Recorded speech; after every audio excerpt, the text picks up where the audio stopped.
Melfiora is calmly sitting on a park bench enjoying what looks like a perfectly made sandwich. She eats with such satisfaction that it catches the attention of an older man passing by. Melfiora lifts the basket of food and offers to share. The man eagerly accepts and takes a generous bite, and his eyes light up immediately. The flavors are so rich and well-balanced that he blurts out that he could eat it forever. However, when he casually asks about the meat, Melfiora calmly replies that it's made from backhorn. At that moment, his expression shifts. Backhorns are known as dangerous monsters filled with lethal poison. Realizing what he's just eaten, the man abruptly vomits. He can't comprehend how anyone, especially a noblewoman, would consume something so deadly, unless she's the very person he's heard rumors about. Melfiora, on the other hand, remains completely unbothered, continuing to enjoy her food. To her, even the foulest monsters can be turned into a delicious dish if prepared properly. Others may not understand this, but she's confident that someday she'll find someone who does. The following day, Melfiora attends a grand banquet hosted for the nobles. The place is filled with tables overflowing with exquisite dishes. She's genuinely enjoying herself, eating everything she can, when a familiar noblewoman approaches. It's the attendant, Mrs. Talbot. With a firm tone, Mrs. Talbot reminds her of the true reason she's there. With this, Melfiora's cheerful expression fades instantly. The real purpose of the banquet is to celebrate the bountiful harvest and allow nobles to test the season's offerings. More importantly, it serves as a social gathering for the nobles to meet potential partners. As the daughter of a count, Melfiora is expected to find a suitable fiancé there. Faced with her stepmother's threat to send her to a convent if she fails to find a partner this year, Melfiora has little choice but to comply. Even her father says he would accept someone as lowly as a knight, so long as they are decent, just so she can finally secure a match. Reluctantly, she attends the banquet. However, as she scans the room, she notices the nobles whispering harshly behind her. In that moment, Melfiora realizes that no noble truly wants to be associated with her. Melfiora decides to head to another section of the banquet where the knights have gathered, thinking she might find a potential fiancé among those who don't recognize her. However, her thoughts are abruptly interrupted when chaos erupts and an enraged monster suddenly appears. The guests instantly scream and scatter, fleeing in panic. Amid the commotion, Melfiora notices an elderly couple struggling on the ground. She rushes to them and urges them to escape together, but before they can move, a mad backhorn emerges right in front of them. Her instinct tells her to run, but seeing the couple's terrified faces, Melfiora instead dashes away while shouting to draw the beast's attention, making herself the bait. The monster charges toward her, but just as it's about to strike, she closes her eyes. Then a man arrives, beheading the beast in the blink of an eye. Standing before her is a man with a blood-stained sword. The whispers around her rise, talking about the infamous blood-mad Duke Rogier. His unusual eyes lock with hers, and Melfiora stares in awe. Yet Rogier misreads her gaze, assuming she's terrified of him. He has always been described as an eccentric fiend, and yet before her, he seems strikingly beautiful. Shaking herself back to reality, Melfiora rises gracefully and introduces herself with proper noble etiquette. Rogier pauses, surprised that she still thinks of formalities after such a close call. He asks if she's unharmed, but Melfiora focuses on him instead. Blood from the slain backhorn has splattered across his face. With concern, she urges him to rinse it off immediately. She explains that mad backhorn blood carries magical toxins, and if it's swallowed or absorbed, it can cause intense stomach aches and fever. She also adds that if the creature hadn't been mad, its blood could have been used to make sausages with the proper preparation. With that, she insists he clean himself and change at once before any ill effects occur. Rogier, however, seems far more intrigued by Melfiora's extensive knowledge of monsters. She quickly apologizes for talking too much, worried she may have overstepped, but Rogier simply hands her a vial of purified water, pointing out that she might have ingested some of the beast's blood herself. Rogier's gaze then falls on her gown, which is stained heavily with blood. Without hesitation, he takes her hand, intending to find her a change of clothes. Melfiora hesitates, insisting that the stains can be removed by soaking them in water.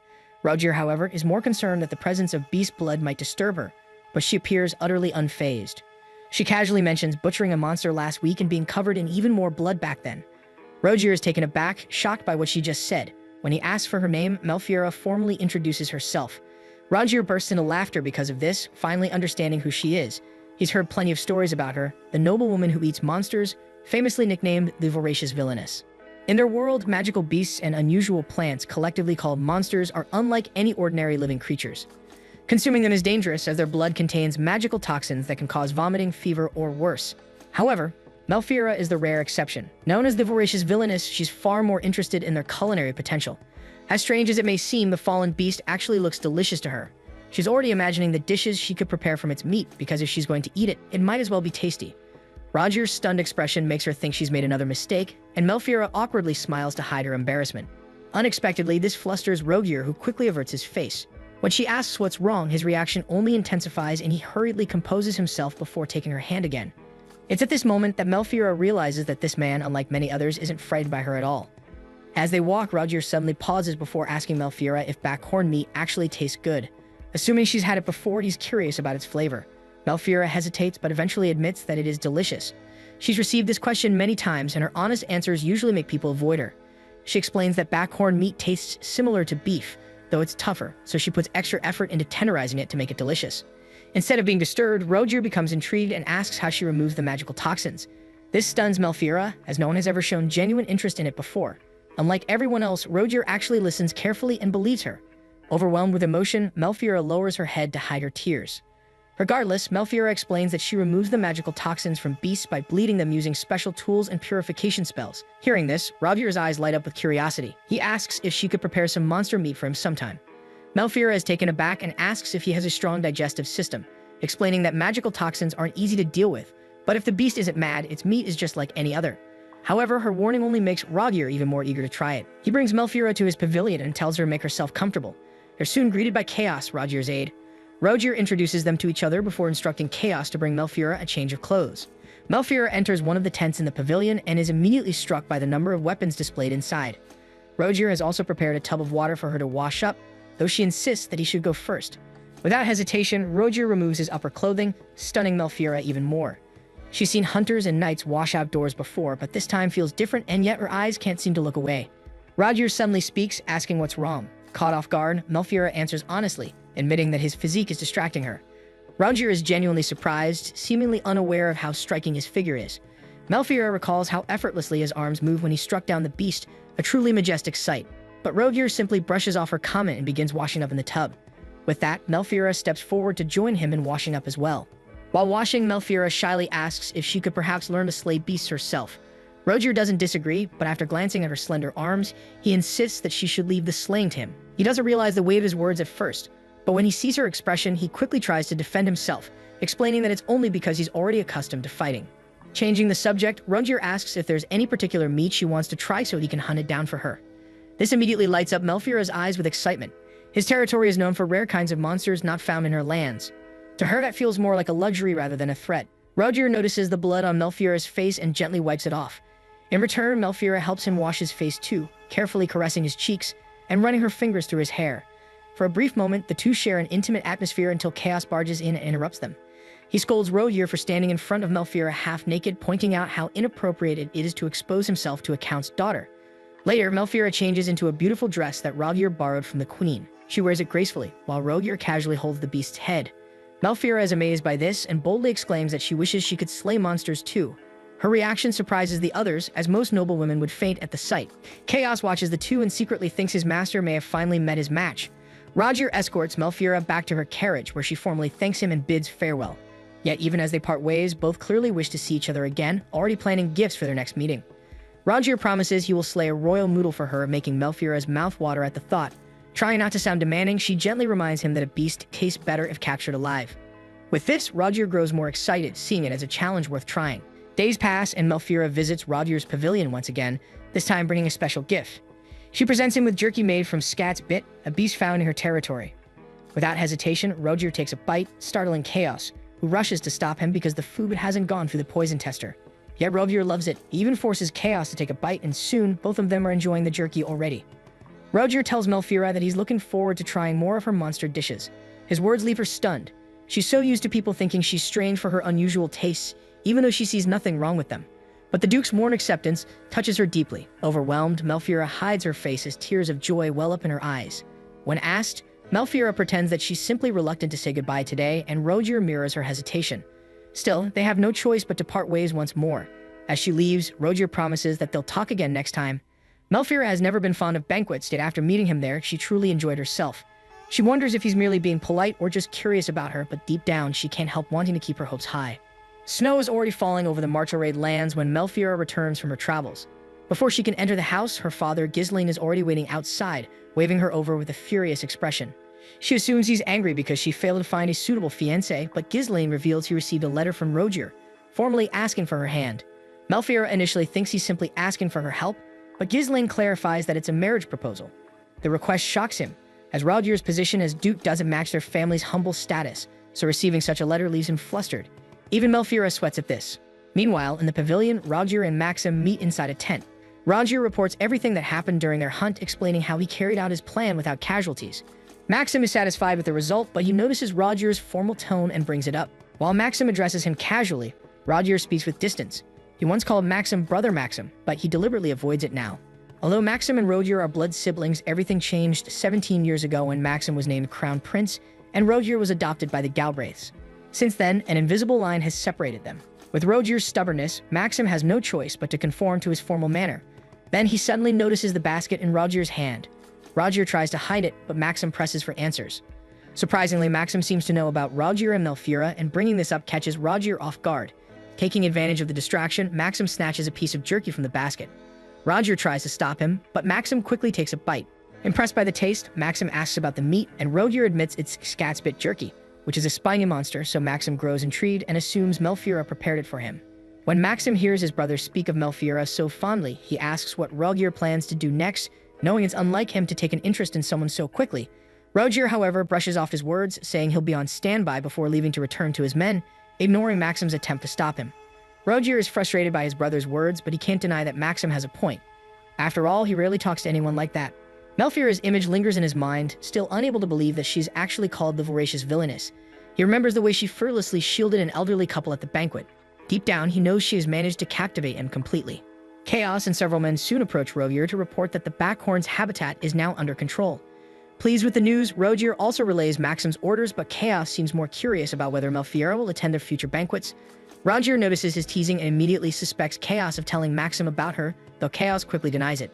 Left alone, Roger's thoughts drift back to Melfiora. He remembers how she didn't believe him at first. The tears in her eyes reveal how accustomed she is to being pushed away.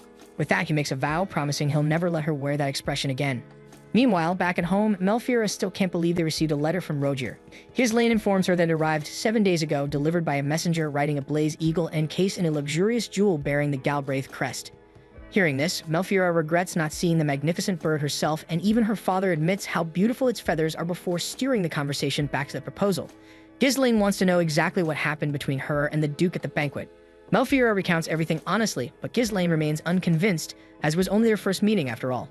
As she reads the letter again, Melfiora doubts the sincerity of Roger's words, suspecting there must be another motive behind his sudden proposal. Ghislaine also shares her doubts and decides to draft a response while they think of a proper reason to turn him down. That same night, Melfiora has just finished her bath when she notices the letter on her table.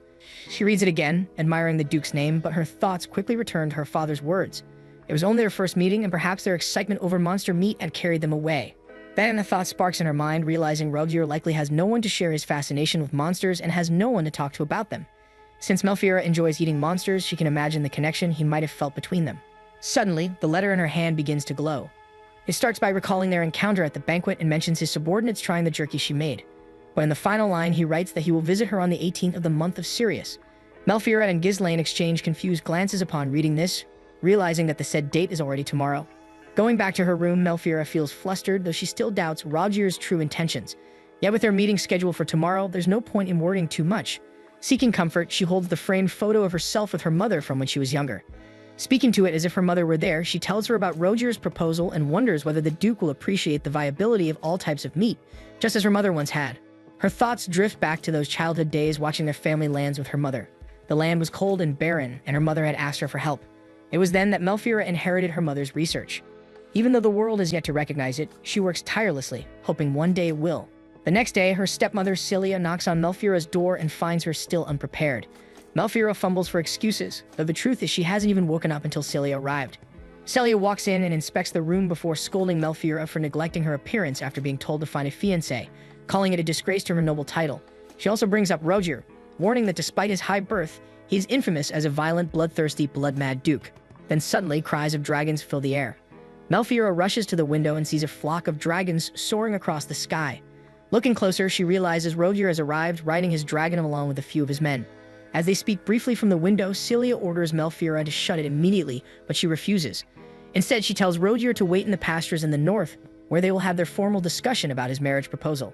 Without hesitation, Roger departs and Melfiora, after closing the windows, remains stunned and flustered, hiding her face behind the curtains to conceal her reaction. So many thoughts and admiration run through Melfiora's mind that she almost doesn't notice Celia calling her repeatedly. Her stepmother explains that she isn't feeling well and wants Melfiora to inform Ghislaine for her. Though Melfiora wishes Celia would stay for the discussion about the marriage proposal, Celia insists on leaving, claiming her father's permission is enough. She even makes harsh remarks about Rogier, finding it improper that he arrived on a dragon, but Melfiora cannot accept her insults. Before Celia leaves, Melfiora boldly declares that she will accept the Duke's proposal, leaving her stepmother to storm off in fury. Later in the pasture, Melfiora finally meets Rogier and they catch up, though she can't help feeling self-conscious about her appearance. Chaos also soon arrives, apologizing for the earlier confusion and sudden visit, explaining that Rogier could no longer wait for her response. As the three continue to talk, Rogier suddenly becomes serious and admits he is curious about one thing. With this, he holds Melfiora's hair intently and inspects it, wondering why it is so soft and fluffy, even though Melfiora thinks it is simply a mess. Then they decide to head over to Rogier's gift to her. Rogier points to a big sack that contains his gift. Melfiora finds it hard to believe, but the thing inside is actually a monster, just like Rogier promised in their last meeting. This instantly makes Melfiora beam with joy as she hides her face to keep her reaction from showing. She can't believe he actually brought one, so she thanks him wholeheartedly for his gift and even wishes to take a little peek at what's inside. With that, Rogier grants her wish, but the sack doesn't seem to be moving, so Melfiora assumes the monster is already dead. However, Rogier simply takes the cover off to let her see for herself. Inside is a royal moodle with sharp horns and majestic fur. But it's not just any other moodle, it is a golden one, which means after being eaten, it will be of good purpose too. Moodles are usually white monsters with horns and their pelts are highly prized. Golden moodles in particular are famous for their use in creating clothing, though their meat often goes to waste afterward. The one Rogier presents to her is fattened up for winter, and since it is a herbivore, she believes its meat will taste better than any other monster. As Melfiora shares her knowledge about the creature, Rogier looks impressed. He then takes her hand and places it over the moodle's heart. That is when she realizes the creature is still alive. Rogier has only put it to sleep using magic. Deep inside, Melfiora is already imagining the grand feast she can prepare using its meat. Despite her thoughts, she is overwhelmed with excitement, flustered, and unable to contain her joy, and she keeps thanking Rogier repeatedly. As Ghislaine and his men also arrive, the two parties begin to formally talk. Ghislaine and Rogier greet each other properly before moving straight to the main topic. Melfiora almost forgets that Rogier is actually there to ask for her hand in marriage. While the conversation continues, Melfiora asks her father for permission to allow the dragons to hunt in the mountains, but he mistakenly assumes the moodle is meant to be food for them. Unbeknownst to him, it is actually for his daughter. Ghislaine is surprised to learn that the Duke already knows about Melfiora's unusual taste for monsters, but Melfiora mentions that Rogier even wants to taste her cooking, so she would also like to open a research facility for him.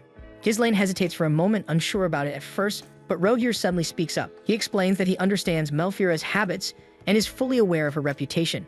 Realizing Rogier is truly interested in Melfiora, Ghislaine is touched, but Rogier quickly speaks, explaining that they need to deal with the moodle before it wakes up. Only then does Ghislaine realize the creature is still alive. They come closer to inspect it, and Ghislaine admits it is both a valuable and dangerous gift. Since Rogier is the one who asked Melfiora to cook it for him, he wants to watch her prepare it. Ghislaine notices how fond Rogier is of her unusual hobby and grants his request, allowing his dragons to feel at home and ordering Melfiora to accompany Rogier to the research facility. They ride the dragons to reach the place, and since it is Melfiora's first time, she is thrilled by the experience.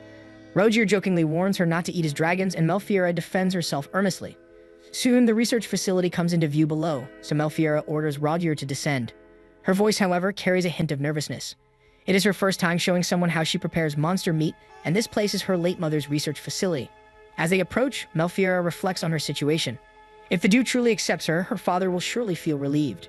Determined, she decides to let Rogier see everything, and with that, she will also let him see the true reason behind her unusual taste for monsters. That quiet thought lingers in her mind, wondering how Rogier will react once he learns the truth. At the facility, Rogier immediately notices the magic circle with ancient language carved into the floor. Melfiora explains that the circle was originally created by her mother, but she made some improvements to it as well. This will also be where they begin processing the monster. As Rogier studies the inscriptions, he realizes that the circle is designed to allow Melfiora to absorb the magical toxins from monsters. However, he can tell that this circle alone isn't powerful enough to fully extract everything. Melfiora leads him deeper into the facility where she retrieves another tool she uses, a cloudy quartz that extracts both magical energy and blood. Rogier is impressed by how exquisitely crafted it is, but that's not all. Once Melfiora channels her magic into it, the quartz appearance begins to change gradually. Then, Melfiora makes a bold request to Rogier. She wants to see the decapitation technique he once used on monsters again. Outside, the golden moodle is already laid out in the magic circle, and Melfiora prepares to begin her ritual. However, handling such a massive beast can be challenging, so she asks for the knight's assistance. Rogier raises his hand to signal them, and the men quickly rush to the moodle to start dehairing it. Rogier explains that his knights are not only responsible for subjugating monsters, but also for collecting their pelts, horns, and claws for resources. In fact, shaving fur is one of their specialties, so they manage to finish dehairing the moodle in no time. Melfiora then places her hand on the golden fur collected from the moodle, But more than anything, she's thrilled by the thought of the different dishes she'll be able to create using the royal noodle's flesh. At the same time, Roger prepares to decapitate the monster. But before he can act, Melfiora recites a prayer for the creature as her way of showing respect for its precious life. She then uses the magical language to activate the circle, and only then does she allow Roger to move.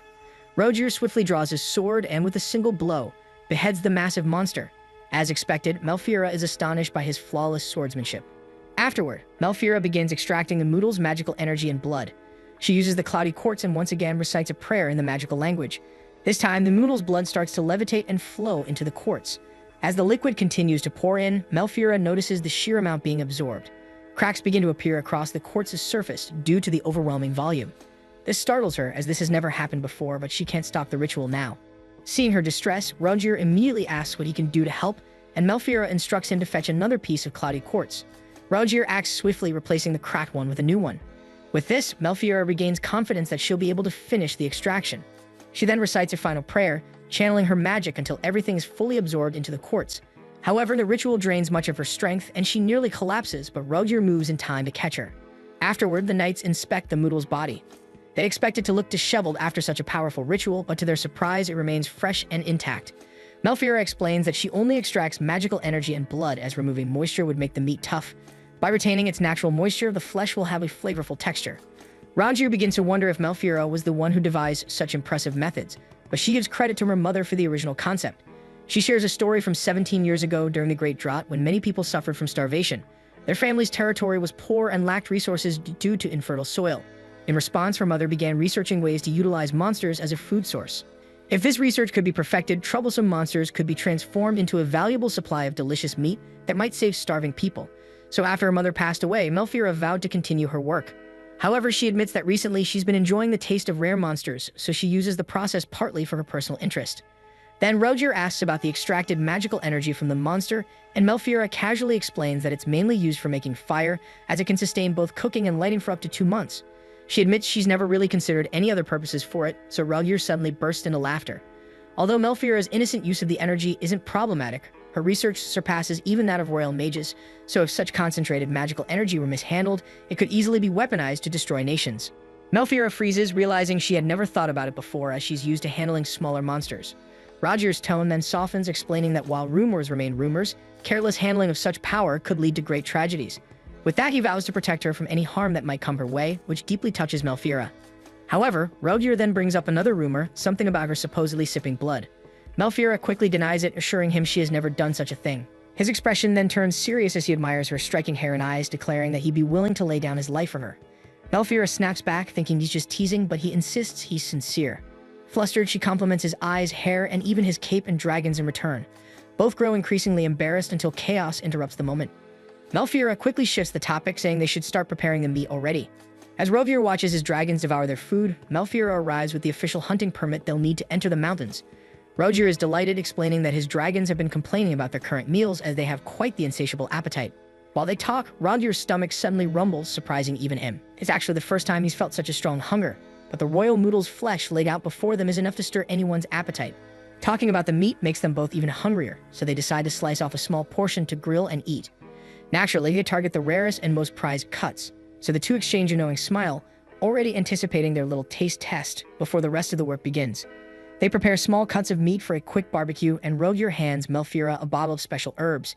She takes a small taste and is instantly delighted by the rich aroma and flavor. It turns out Roger took it from their head chef without asking. Laughing it off, they remind themselves that this is just a simple taste test, not them sneaking around behind their companions' backs. They sprinkle the herbs over the meat, then use the monster's blood to ignite a steady flame. Once done, they place the meat on the grill. For safety's sake, they agree to wait until it's fully cooked before eating. However, Roger can't help but complain impatiently. As the meat continues to look more appetizing, Roger grows increasingly impatient, though it still needs more time on the grill. Just then, Chaos spots them cooking and immediately accuses the two of sneaking snacks while acting all lovey-dovey.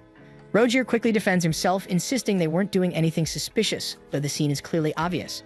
To divert the situation, Roger hands Chaos the hunting permit and tells him to take and feed the dragons while he stays behind with Melfiora. Chaos teases him, pointing out that the dragons are already whining from hunger while he's sneaking bites. Reluctantly, Roger offers him one skewer, but before they know it, the rest of the men appear behind Chaos, expecting their share as well. Melfiora gives her permission, since the knights are usually stuck eating awful monster meat. So they cook more and the men gather around the grill. Roger prepares a plate for himself, but Chaos interrupts, insisting on tasting it first. Roger refuses, prompting Chaos to tease that Melfiora wouldn't like his attitude. The two end up bickering like children over the first bite. Finally, Melfiora calls Chaos over to test a skewer she's prepared. With one bite, Chaos is instantly delighted. She casually asks if he feels anything strange, though what she truly wants to know is whether it tastes good. Chaos doesn't disappoint, showering the meat with praise and complimenting it multiple times.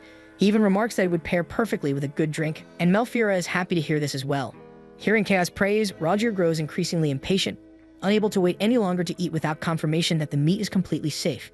He immediately asks Chaos if he feels unwell, but the effects of magical toxins usually take time to manifest, sometimes up to 30 minutes or even the next day. Roger, however, clearly can't wait until morning, so he urges Chaos to declare the testing complete and announces that they should start eating. Melfiora, who's just as excited, tells the knights to dig in before the meat grows cold. She assures them that if anyone feels ill, she has medication prepared in advance to treat it. With that, the group erupts in cheerful shouts and begins feasting on the monster meat skewers. With the first bite, everyone reacts the same way, with pure delight. The meat is delicious and tender, just as expected from a herbivorous monster. Roger approaches Melfiora to compliment her brilliance, but she humbly insists that it was her mother's research that made everything possible. Still, Roger admits he never imagined monster meat could taste this good. In the past, he had eaten it without proper processing, which was always a challenge, and everyone else agrees. They eagerly ask Melfiora to teach them her methods and even suggest bringing another beast for practice. They regret how much good meat they'd wasted, but Melfiora understands that eating monsters is still considered taboo. As Roger continues enjoying the skewers, Melfiora suddenly calls out to him. He assumes it's about the food, but instead she wants to bring him into the facility. At the same time, one of the knights quietly watches them leave with curiosity. Inside the laboratory, they're greeted by piles of books and materials. Roger is immediately stunned by the sight. His eyes scan the room until he notices the Scatsbit's spines neatly arranged nearby. Melfiora explains she used them for hunting, and her resourcefulness only deepens Roger's admiration for her. As Melfiora prepares tea, Roger learns that she usually hunts monsters alone, which surprises him. He had assumed the Count, or at least others, supported her research, but many in her land have mixed feelings about what she does. Even the very people her mother once saved during the famine refused to admit they ate monster meat to survive. Melfiora further explains that many in her land practice animism, making the consumption of monster meat a taboo. Despite this, she continues her mother's research. Roger then asks why she keeps pursuing her work in a place where no one understands her. With teary eyes, Melfiora recalls the tragedy that happened 17 years ago, the very same incident that led to Roger's adoption by the Galbraith family. To continue their conversation, Roger gently pulls Melfiora to sit on the couch. He senses that speaking face-to-face is difficult for her, so he tells her she doesn't need to look at him while talking. He wants to hear more about her story. After all, he came here to ask for her hand, but Roger already knows from his personal investigations that Melfiora is shunned by high society. She believes that marrying her will only ruin his reputation and become a burden. However, Roger makes it clear that he doesn't want her to give up her research. Instead, he invites her to continue it freely within his household, where she would have full support. Melfiora assumes he's merely curious about her work, so she offers her assistance, but Roger interrupts, saying the only thing he truly wants to know is how she feels about him. Being widely known as the blood-mad Duke who slaughters monsters, Roger wants to know Melfiora's opinion of him. In that moment, Melfiora realizes that when he said he wanted to understand her, what he really meant was understanding her feelings toward him. Melfiora scrambles for an answer, blurting out that she doesn't find Roger scary at all. In fact, she thinks he's rather handsome. Her words immediately fluster Roger, leaving Melfiora to believe she might have said something wrong. She insists that many others would probably agree with her, yet Roger only looks away in embarrassment, which confuses her even more. As Melfiora continues to praise every detail of Roger's appearance, he struggles to believe her sincerity. He thinks she should be frightened of him, especially of his life as a monster slayer, but instead her eyes shine with pure admiration. She tells him she'll never forget how bravely he fought the monster during the banquet.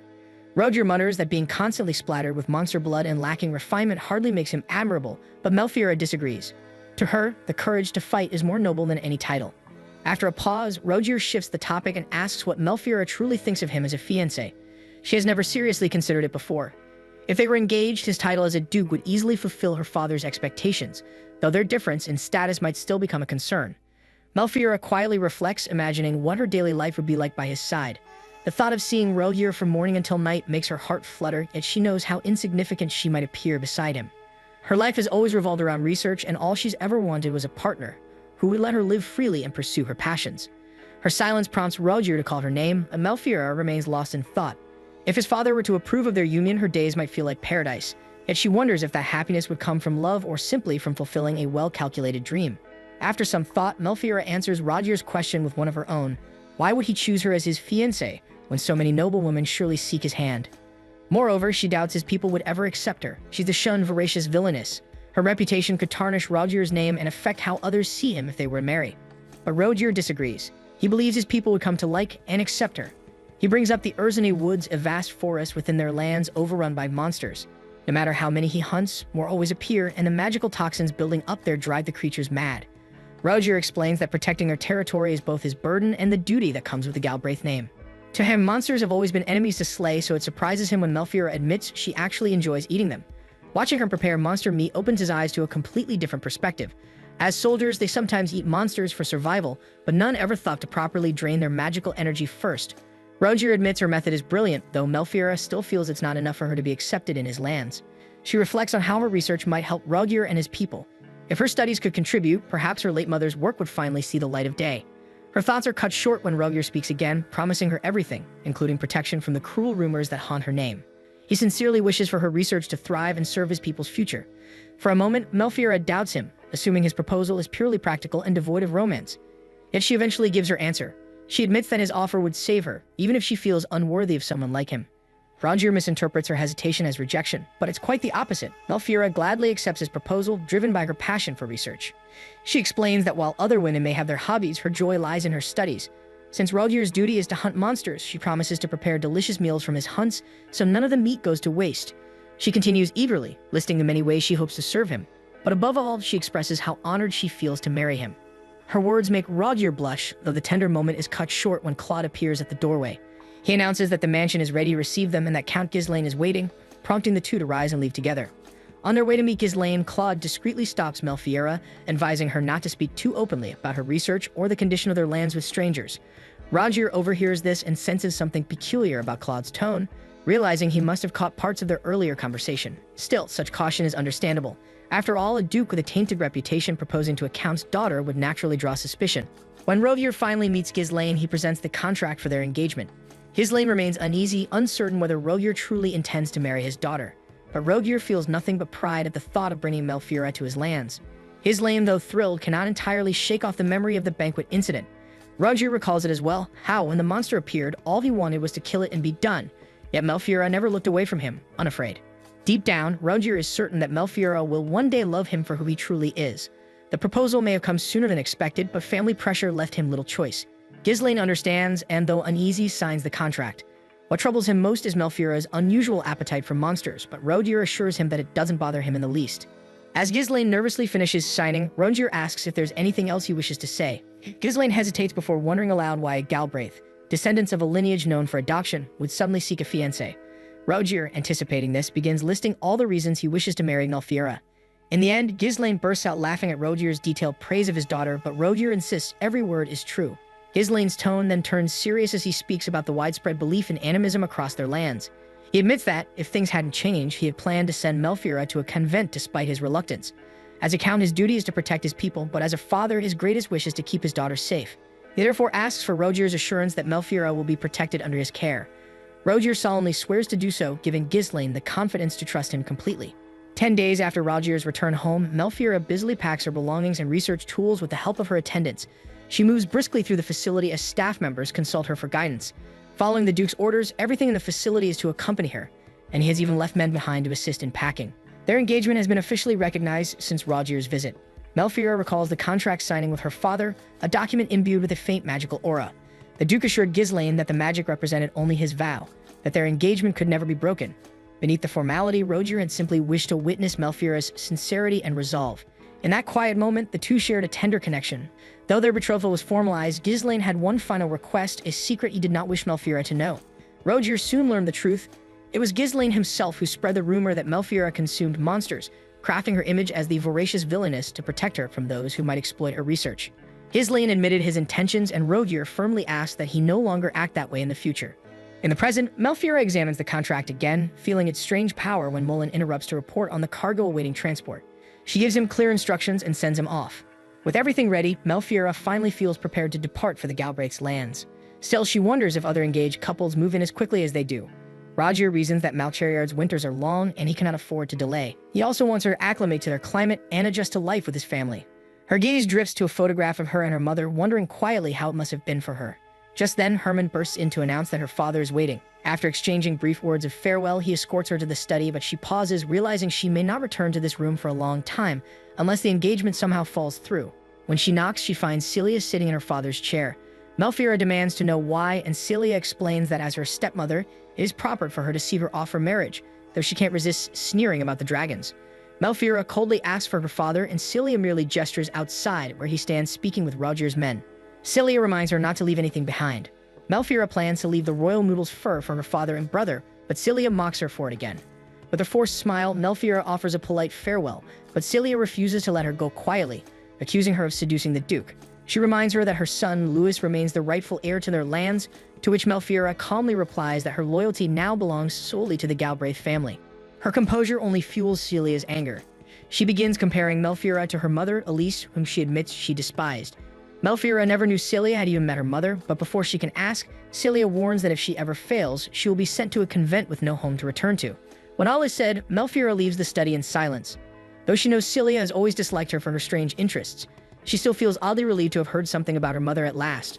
Melfiora steps out of her home wrapped in a thick coat, where her father greets her warmly. Seeing the coat reminds her of Elise, who wore the same one on her wedding day.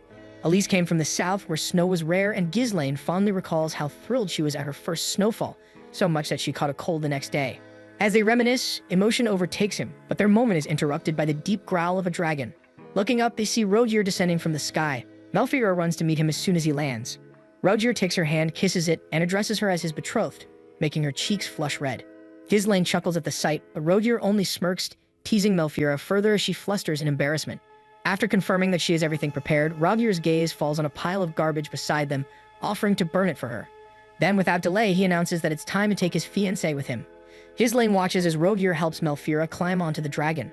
Though Ghislaine hopes to see her again by spring, Rogier calmly states that he intends to keep her in his lands until the wedding. Even when Ghislaine insists on preparing as a family, Rogier promises to provide everything necessary for their union. As the dragon ascends, Ghislaine remains uneasy, but Rogier vows to protect Melfiora at any cost. His eyes flick to the pile of rubbish below, and with a single motion of his hand, he ignites it into flame, startling everyone. Claude protests that it's too much, but Rogier merely smiles and invites him to join his men if he wishes. Claude refuses firmly. The flames surge higher, burning bright like fireworks, a radiant symbol of the new life the two are about to begin together. Those left behind in the martial raid home panic as the blaze spreads, while Rogier and Melfiora continue soaring through the skies. Though Melfiora feels a pang of longing for home, she can't deny her excitement for what awaits her in Rogier's land. Rogier advises her to simply stay true to herself, saying that her only duty as his lady is to bring him comfort. Melfiora, uncertain how to do that, admits her hesitation, but Rogier reassures her with quiet confidence. He promises that she'll have complete freedom to pursue her research, even offering to capture monsters for her experiments, a suggestion that delights her. His men, too, seem eager for her cooking again, still remembering the dishes she made with the royal noodle. Listening to Rogier speak, Melfiora realizes just how kind and thoughtful he truly is. As the hours pass, the sky deepens into a warm crimson. Rogier glances at her hair, remarking how its color mirrors the glow of sunset. Embarrassed, Melfiora denies it, but Rogier insists it's even lovelier when it shimmers with light, just like when she activated her magic circle back then. He then gently pats her head, leaving Melfiora utterly flustered. When night falls, Melfiora notices the soft luminescence from the dragon's horns, their glow allowing the riders to see each other even in the dark. She wonders if people on the ground can see those lights too, perhaps mistaking them for falling stars drifting across the heavens. The thought makes her smile.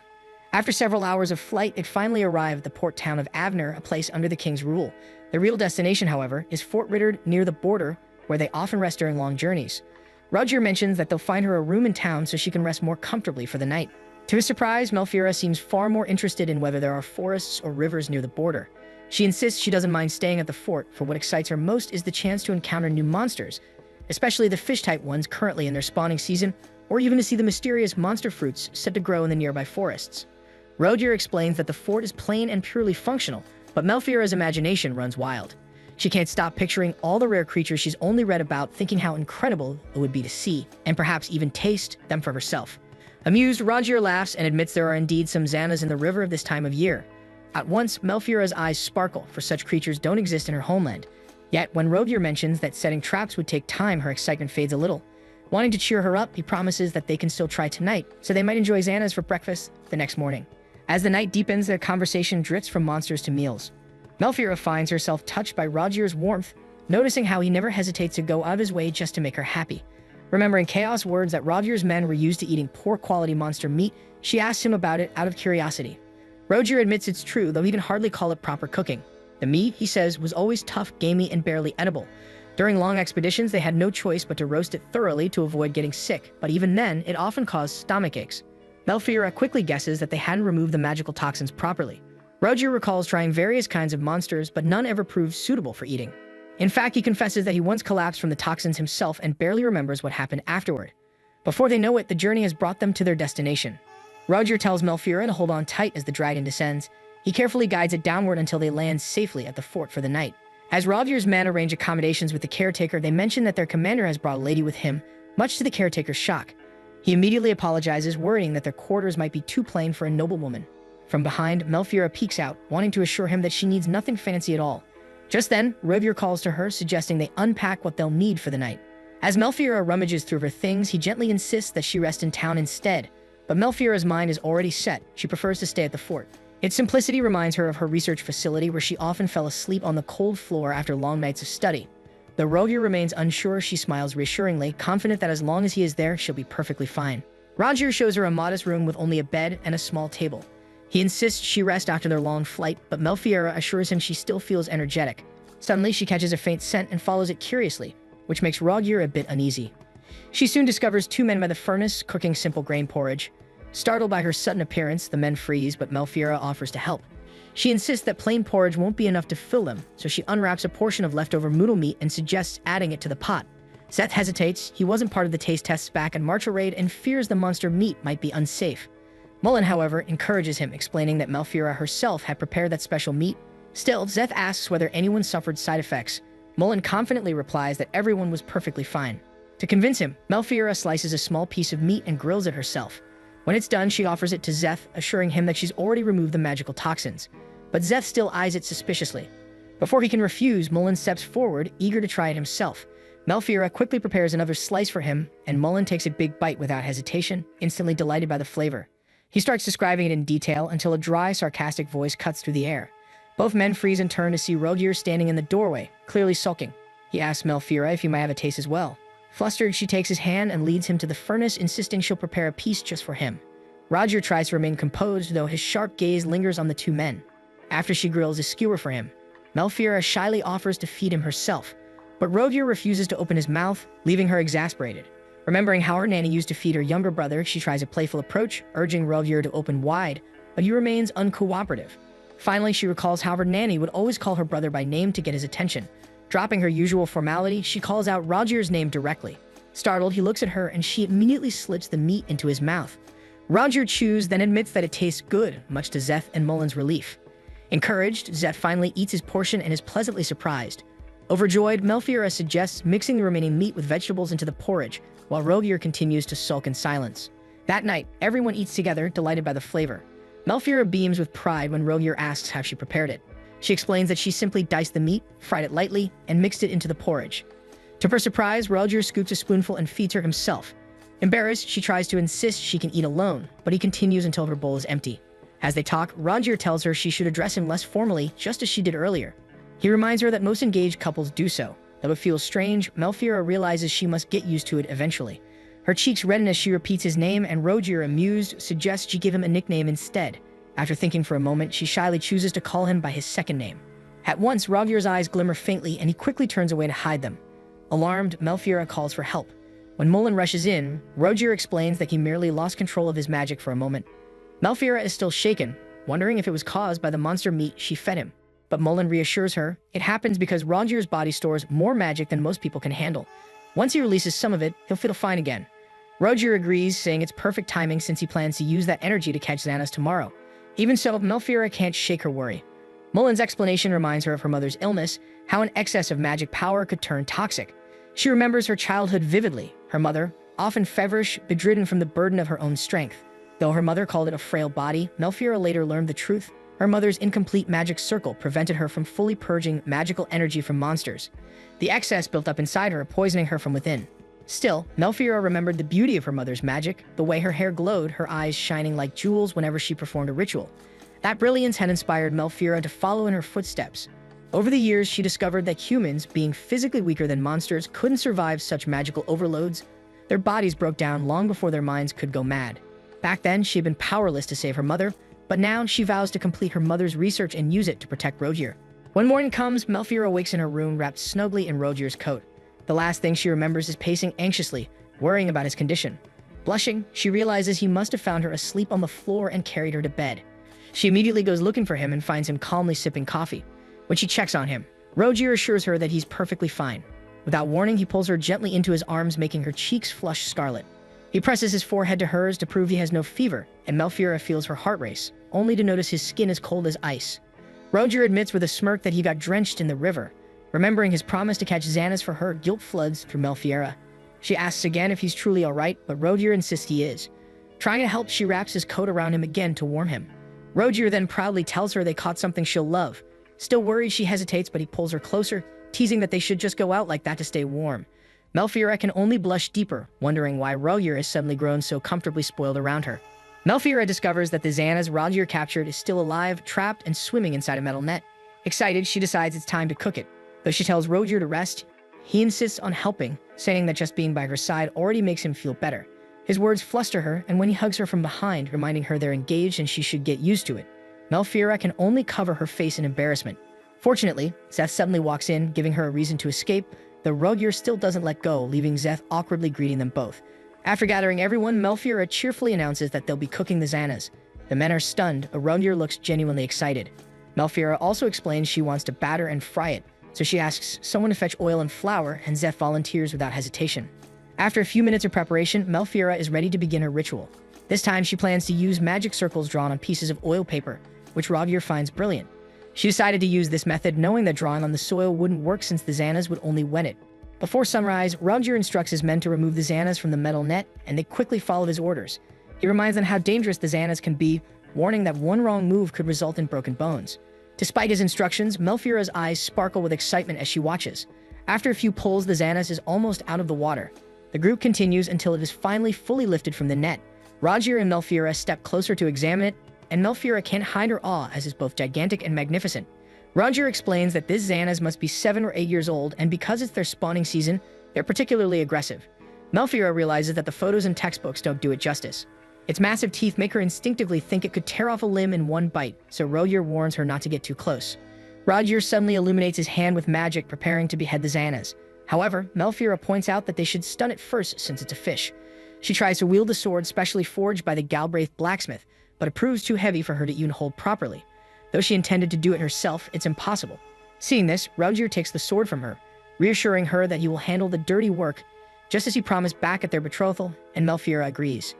As Rogier steps forward, he admits he's never killed a fish before, so he asks Melfiora to guide him. She gladly complies, explaining her plan.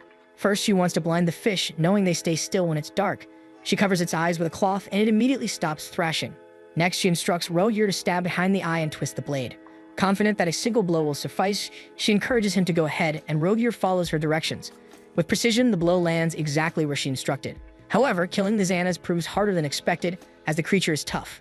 Melfiora instructs Rogier to twist the blade once the cloth is removed from its eyes, but he struggles to do so until finally blood spills and the fish dies. With the killing complete, it's now Melfiora's turn to extract the magical toxins from the creature. She lays out the magic circles drawn on oil paper and begins her ritual. As always, she starts by paying respect to the monster, offering a quiet prayer before reciting the incantations in the magical language. Slowly, both the magic circles and Melfiora herself begin to glow as the magical toxins are drawn out. Although the Xanas isn't very bloody, the extracted toxins are thick.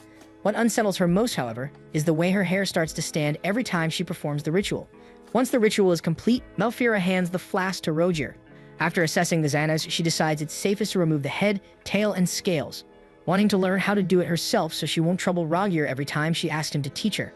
Rogier laughs while tapping her head and tells her not to hold back, as he will always help her gladly, pointing out that he enjoys cooking monsters with her, and Melfiora feels the same way. Looking back on her past, she's always handled such tasks alone, but this time, Rogier and his men are assisting her, which gives her joy. Melfiora instructs the men to remove the head and organs of the Xanas, prompting Rogier to once again ask for her guidance. Patiently, she explains each step in detail. Though the angle is challenging, Rogier raises his sword, his eyes glowing with magic, and with a single strike, he cleanly beheads the fish. Excitedly, she calls for Mullen to take a look, proudly pointing out Rogier's flawless work. Mullen quickly agrees, admitting that even as a fellow man, he's always admired the Duke's swordsmanship. Rogier suddenly appears behind them, curious about what they're discussing, and Melfiora admits they were praising his skill, making him flustered. Seeing his reaction, Melfiora can't help but laugh softly. As the first light of dawn breaks, Melfiora instructs the men to remove the organs next. Since both the head and organs are inedible, she asks Rogier to dispose of them. Without hesitation, he raises his hand and channels his fire magic, burning the remains. Mullen watches proudly and explains that Rogier personally developed this spell to help people safely dispose of monsters' remains. Now that the sun is fully up, it's finally time to cook. But because the kitchen inside the fort is too small, they decide to work outdoors instead. Melfiora agrees, pointing out that it will also make cleaning easier. She then asks if anyone knows how to skin a fish, explaining that the Xana's flesh is softer than most beasts, so she'll need to slice it off carefully. Ambry volunteers, saying he handles delicate furs daily and is confident he can manage. With that, Melfiora instructs Ambry to begin skinning and slicing the fish. He works carefully as he removes the thick skin and neatly portions the meat. Before long, they are left with clean, soft fish flesh. Melfiora immediately notices how well he did and praises not only Ambry, but all the men for their impressive teamwork. She even hesitates to chop the beautiful cuts, knowing how much effort Ambry put into them, but he only tells her not to worry. Mullen, clearly excited, urges her to continue, so Melfiora proceeds with her cooking plan while everyone eagerly listens. Melfiora begins by heating 2 large pots of oil, one hotter and the other cooler, planning to fry the Xanas in 2 stages. Rogier also wants to help, so Melfiora assigns him to watch over the hotter pot. She then mixes flour, water, and a blend of spices to create the batter. Once ready, they dip the chopped Xanas into the mixture before carefully placing them into the cooler pot, and when the fish turns a light golden brown, Melfiora uses a wooden ladle to lift it out. Finally, they transfer the fish into the hotter pot for a quick second fry, sealing in the flavor and crisping the surface. That's how they will achieve the perfectly cooked Xanas.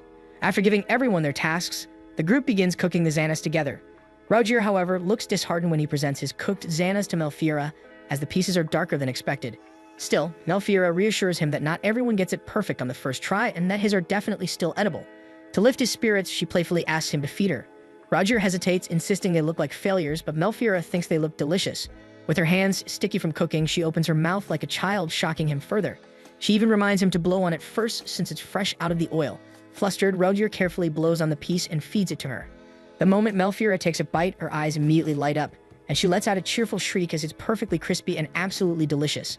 As Melfiora continues describing the flavor to Rogier, he suddenly gives in and eats the rest of the Xana's piece she bit from. The act completely unsettles Melfiora, but Rogier seems unfazed and simply praises how delicious it is. His attention soon turns to the perfectly cooked pieces. Melfiora insists on tasting first to ensure there's no poison, but Rogier ignores her warning and pops one into his mouth. He then offers her a piece, and the moment she takes a bite, her eyes widen as it's even more flavorful. Both the crispier ones and the softer ones turn out equally delicious, so they agree to prepare both versions to give people a choice. Rogier even calls Mullen to taste some, making the man beam with excitement. The group continues frying 2 variations of the Xanas until every last piece of meat is cooked. Melfiora thanks Rogier for all his help, but he immediately turns the concern back to her, worrying that she's been standing for too long. Melfiora only assures him that she had a wonderful time because he was with her, which makes Rogier feel accomplished. Then he reminds her that they still need to move indoors for breakfast. Melfiora agrees, explaining that she already asked the fort's chef to prepare bread and vegetables and everything has been arranged in the Great Hall. When she insists that Rogier go ahead and eat first, he tries to protest, but she calls for Mullen, who wastes no time grabbing Rogier by the arm. Rogier protests even more, but Mullen tells him that no one else will eat unless their duke starts first. As Rogier is reluctantly dragged away, Melfiora begins tidying up the area, grateful for how much effort he put in that morning. Seeing her working, Szeth and Ambry step forward to help her clean so they can all eat together. Melfiora smiles, thanking them both for their help. As thanks, Melfiora offers Szeth and Ambry a plate of oddly shaped fish meat. It turns out to be grilled fish belly. Szeth takes a bite first, and Ambry follows right after. To their surprise, it's rich and savory, so Ambry remarks that it would taste even better with a bit of sour fruit juice, and Szeth recalls that such juice is often served for breakfast. With that, Melfiora urges them to hurry before it's all gone. As they head toward the Great Hall, Melfiora lightly scolds herself for being so indulgent about food, only to shrug and promise she'll be more prudent starting tomorrow. Upon entering, they're greeted by the lively atmosphere of what feels like a feast. Rogier, already seated, spots Melfiora and waves her over. Once she joins him, he tells her that after breakfast, they'll set out again and should arrive at their lands by evening. Rogier picks up a piece of the fish, wraps it in lettuce, and takes a bite. The sight intrigues Melfiora, so she imitates him. And to her surprise, the combination tastes incredibly fresh. Szeth then offers her a fruit called kabo, which is the sour fruit they mentioned earlier. Melfiora has never seen one before, but she squeezes its juice onto the food and takes a bite. The tangy flavor makes her shriek in delight. It's refreshing yet easy to eat. Her reaction catches Rogier's attention, and he tries the same thing despite admitting he's never eaten kabo except when drinking. The moment he bites into it, he lets out a startled yelp but quickly tries to act composed. Melfiora then makes a mental note that he dislikes sour food, so she won't make the same mistake again. Still, Rogier tells her that meals are always more enjoyable when he's with her. As they prepare to continue their journey, the men pack sandwiches for the trip, while the remaining Xana's meat is frozen and salted to preserve it for later. Malfira feels grateful for everyone's hard work, and before they fly, Rogier reminds his men to stay alert to avoid any accidents along the way. Once they take off into the sky, Rogier turns to Malfira and tells her to ready herself for the Galbraith lands. Deep inside, she feels excited knowing she's about to step into an entirely new world. As they continue soaring through the skies, Malfira grows worried about Rogier, knowing he hasn't slept at all. Rogier tries to reassure her by showing the cabo fruit he brought that morning, which he claims is keeping him awake during the flight. This startles Malfira since she wants him to rest, so she suggests flying with Mol and Roseth so Rogier can sleep properly. However, Rogier's expression darkens at the idea. In truth, he never intended to eat the cabo fruit himself and only brought it because Malfira seemed to like it. Then he tells her not to rely on other men and only on him. His jealous reaction makes Malfira laugh, which only unsettles Rogier further. As she looks at him, she can't help imagining what his life in the Galbraith lands must be like. Every Galbraith knight she has met so far clearly respects him, so she wonders how the rest of the people in his territory see him as well. Malfira becomes curious about Galbraith's lands, so she begins asking Rogier about them. Rogier explains that there used to be 30 cities and towns, but after the Great Famine that happened 17 years ago, only 12 settlements remain. In Galbraith, they call that famine the Cataclysm because it is the same period when the previous duke passed away unexpectedly and Rogier was chosen to succeed him. Malfira immediately wonders how a duke could die during a famine, but Rogier clarifies that at that time, an unprecedented number of monsters emerged from the Urzani woods. They couldn't call them fast enough, so their magic power swelled, and many blood-mad creatures flooded into Galbraith. Malfira has never heard this story before, so Rogier explains that it's because the last duke fulfilled his duty and lost countless knights to stop the threat, ensuring that no other nations had to suffer from what happened. Even when the king ordered reinforcements from other nations, the catastrophe had struck everyone so severely that most had no knights to spare anymore. Besides, the former duke had vowed to give his life for their lands, as it was a duty someone had to carry on. In the present, Rogier and his knights are the ones who inherited that vow. It is the king's command, but it's also the weight that comes with bearing the Galbraith name. They stake their lives to protect the kingdom and swear that they will never allow a second cataclysm after losing far too many people in that battle. Hearing this, Malfira wants to comfort Rogier but hesitates. She realizes that Rogier has always been prepared to die, and the image of her mother flashes in her mind. She cannot allow something like that to happen again. She can't believe that he has accepted such a fate so easily, and she ends up scolding him for thinking that way. Raising her voice, she pleads with him not to speak about losing his life so casually. In that moment, she remembers her mother and how she died, as if she had long accepted her fate. Malfira refuses to let something like that happen again, which is why she stayed devoted to her research, promising herself she would continue studying so no one would have to suffer the same way. Seeing how distressed she is, Rogier leans in and reassures her that he does value his life. So Malfira tells him she's there for him, that fate brought them together so she can help him. Even if she isn't in any position to make an oath in his place, she clasps his hand and promises that her magic circle will serve him well. Malfira is determined to protect him and his people, for as long as he allows her to live her life at his side. Rogier loves the idea of living his life with her, but he can't bear exposing her to danger, so he vows to protect her, and Malfira wants the same thing. Their methods may differ, yet both of them want to protect each other. Malfira wants to protect him no matter what happens, but Rogier simply cannot allow her to get hurt. Her words are full of promise, yet he doesn't know if he could accept them, and the uncertainty makes Malfira tear up even though she tries to hide it. Rogier admits that even if it pains him to see her sad, it's something he expected. Then Rogier begins to share his own story, and she tells him to pour everything out to her, no matter how big or small. For a long time, Rogier wondered how Malfira would react if she learned everything about him. Even though they're already engaged, he's been afraid of disappointing her. But now he wants her to know every part of him, so she can understand who he is. There, Rogier reveals that he was actually born as the second son of the previous king. Back then, Rogier and Maxim lived together in the castle, and compared to him, Maxim carried the same golden hair and deep purple eyes as their father, who was the seventh monarch known for his wisdom, even called the second coming of the sage. Rogier, however, caused a stir throughout the kingdom because of his eyes, which could store magic. He had always looked up to his older brother since tutors and nurses often praised Maxim as clever. Rogier, on the other hand, felt embarrassed as he would lose control of his magic and accidentally cause destruction in the castle from time to time. Even so, Maxim always comforted him. Back then, he would lose control of his powers and end up destroying the castle walls before collapsing. Each time it happened, he suffered severe fevers afterwards, so Malfira reminds him that losing control can harm him and even kill him if it worsens. Rogier reassures her that he's stronger now, but deep down he can tell that her worries come from someone she lost to the same condition. He assumes it must be her mother, yet he chooses to wait until she's ready to share it herself. When Rogier learned to withstand the magic inside him, the only place that would take him was the knights, since officials and servants were terrified of him. That was where he met Chaos, who was always critical of him. And yet he was also the first knight to swear loyalty to him. Chaos could have followed in his father's path and joined the royal guards, yet when Rogier was sent to Galbraith, Chaos went with him instead. Hearing this makes Melfira genuinely happy, so Rogier pulls her closer into a hug and quietly asks if she wants to hear the rest, warning her that the next part isn't as pleasant. Melfira immediately guesses he means the Great Famine, but she hesitates, knowing it is one of the kingdom's secrets. Rogier, however, assures her that it's alright since their engagement has already been approved by the king. Even he still finds that surprising since he never intended to marry anyone until he met her. To prevent any disputes, the former king appointed Rogier as the next Duke of Galbraith, while his brother inherited the throne. At that time, the kingdom was already weakened by drought and famine, and the nobles were on the brink of rebellion, so they had no other choice. However, some nobles wanted to name Rogier the crown prince and send him across nations to expand their territory under a magically powerful ruler. Because of this, an internal conflict broke out between the factions that supported and opposed him, dragging Rogier into the center of it all. During the battle, Chaos' father was killed, and Rogier happened to overhear the servants whispering about food shortages and the appearance of monsters. Hearing that, Rogier felt compelled to act, so he immediately ran to his brother and told Maxim that he would become the Duke of Galbraith so Maxim could take the throne, explaining that he didn't want a tragedy like this to strike again. With that, Maxim could only hug him, moved that Rogier was thinking of such things at such a young age. Although it pained him, Maxim accepted the path laid out for them. He marched straight into the courtroom where the nobles gathered and announced that he would be the next king, while Rogier would serve as the new Duke of Galbraith. With that, Maxim's reign began, and Rogier took on the role of a knight. Years later, Rogier proposed a new plan to his brother as he didn't want the knights to exist solely for slaying monsters. Maxim agreed, granting knights a post in the royal guards after 5 years of service.